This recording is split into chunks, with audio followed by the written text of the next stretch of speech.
when taking left turn, or this type of grip when taking right turn. This is very convenient, but the only problem is that hairpin bends so many curves. See, it is very easy if you use this type of grip.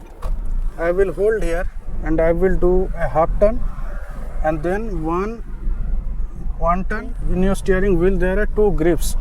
Some people will tell you that you can use 3 o'clock, 9 o'clock position. This is also fine, but whatever I have seen in my past 16 years experience, I have seen this 10 o'clock and 2 o'clock positions are far better if you want to perform good. Again I will take another left turn, 90-degree turn. Again I will not lose the position of right hand. See, this is another full turn.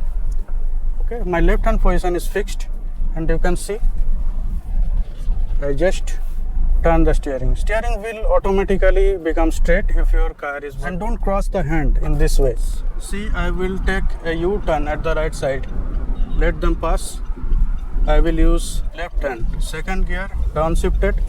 Using left hand, check the left side. Hello friends, welcome to my channel. Hope you are fine and doing well. This video is related to steering judgment. Many people call it steering balancing, or I would rather call it steering judgment. But the idea is that when you are learning car driving, sometimes you fail to understand or you fail to judge the steering. Sometimes you just can't realize how you should handle the steering so that your car will move in a proper direction. So in this video, I will tell you how to judge steering, how to understand steering, and I will also give you some live demo. So after watching the demo, if you start to practice, you will easily learn steering judgment. So friends, first thing first, when your car's engine is stopped, you must not operate the steering. This is very important because nowadays most of the car is having power steering, electrical power steering, or sometimes in some manufacturers call it EPAS or EPS. So basically there is a EPAS motor, and that EPAS motor provides additional power to your steering wheel, and that is why you feel it very light. So do not operate it when your car's engine is not started. Okay, so first I will start the engine.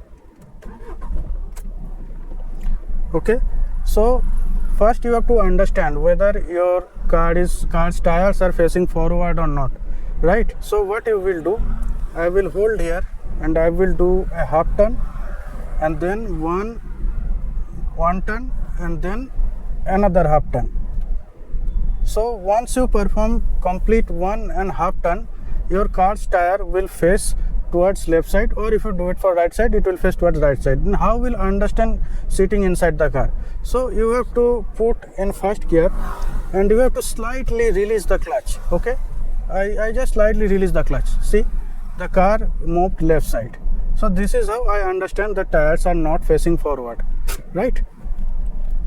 What I will do now, I will do a half turn.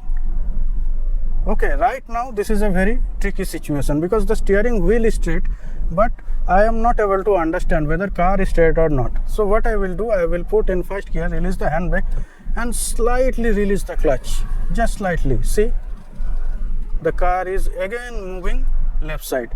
So this is how I will understand the car is not facing completely forward. So what I will do, I will do a complete turn of the steering from here to here. Now I will release the clutch just slightly. See, now the car is moving forward. So this is how I will understand whether the car is facing forward or not.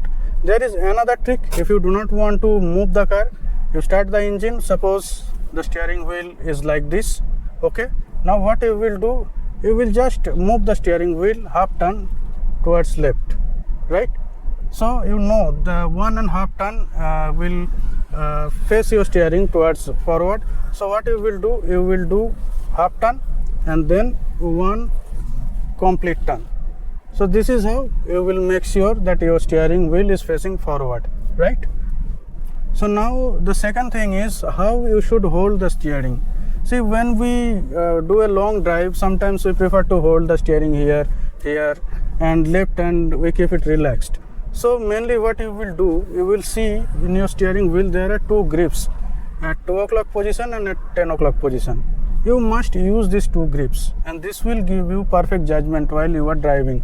Some people will tell you that you can use 3 o'clock, 9 o'clock position. This is also fine, but whatever I have seen in my past 16 years experience, I have seen this 10 o'clock and 2 o'clock positions are far better if you want to perform good judgment on the road.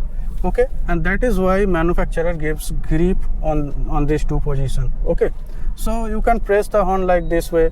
If your horn is here, you can press it like this way, or you can completely remove your hand from one end and you can press the horn.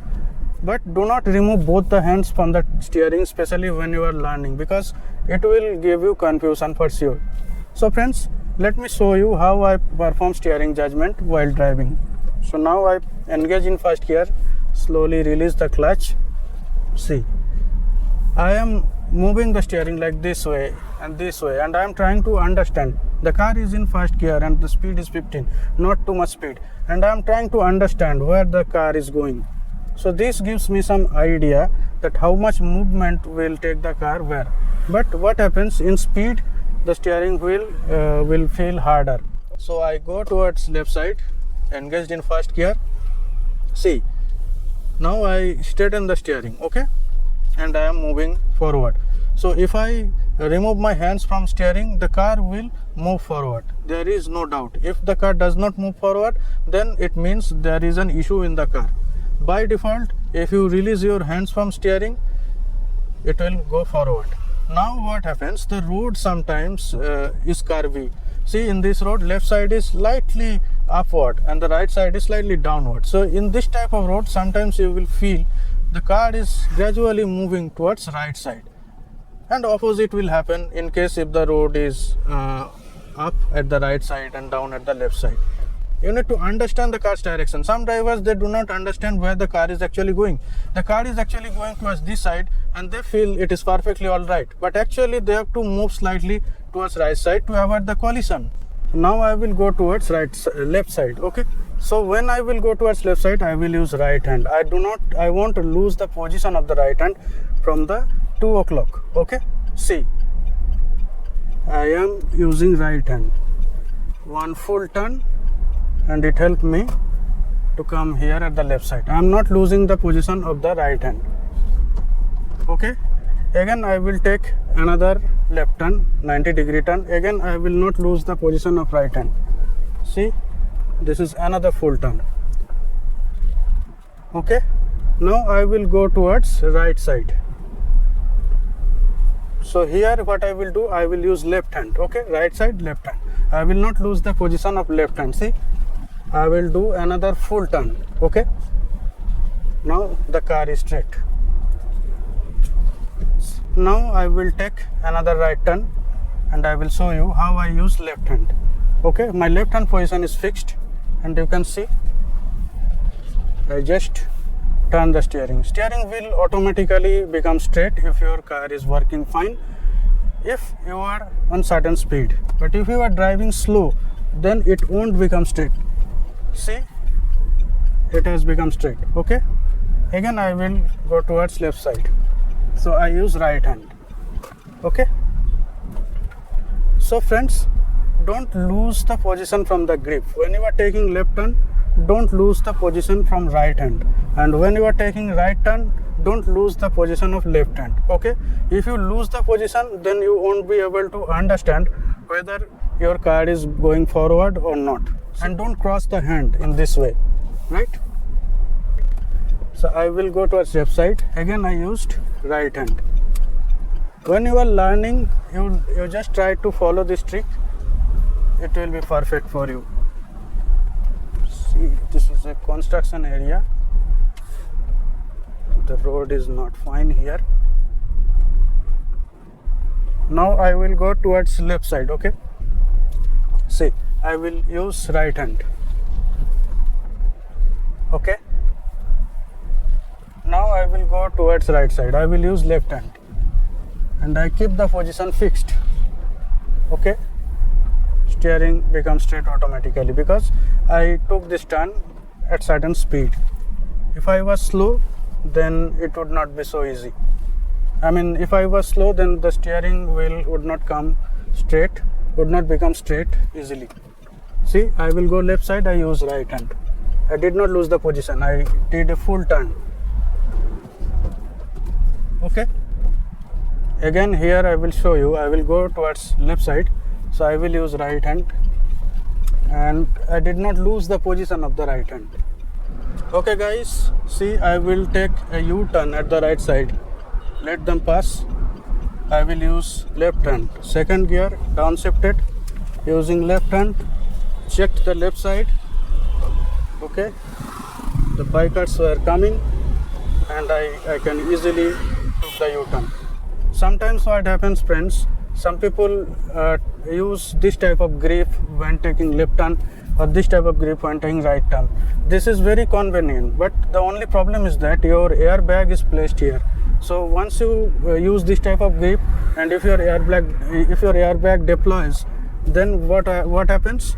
See, I will take this left turn.